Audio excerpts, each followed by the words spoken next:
Praise the lord. ప్రభు పేరిట మీ అందరికీ శుభాభివందనాలు తెలియజేసుకుంటున్నాను. ఈ దినము దేవుని యొక్క వాగ్దానం చూసుకున్నట్లయితే కీర్తన గ్రంథము 79వ అధ్యాయము 13వ వచనంలో చూసుకుంటే, అప్పుడు నీ ప్రజలమును నీ మంద గొర్రెలనైనా మేము సదాకాలము నీకు కృతజ్ఞతాస్తుతులు చెల్లించదము, తరతరముల వరకు నీ కీర్తిని ప్రచురపరిచేదము అని దేవుని యొక్క లేఖనం సెలవిస్తుంది.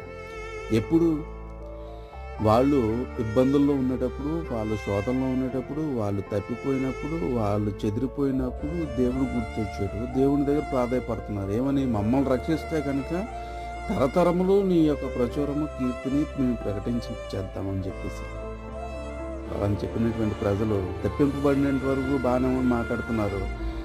శోధల నుంచి వేదల నుంచి బయటపడేంత వరకు బాగానే వస్తున్నారు. కానీ తర్వాత దేవుణ్ణి మరుచువారుగా, దేవుని మీద తిరుగుబాటు చేసేవారుగా, దేవుని మీద ఉగ్రత కలిగి చేసుకునేవారుగా మారిపోతున్నారు. అటువారు మన జీవితాలు కాకుండా దేవునికి విధేయత చూపించేవారుగా మనము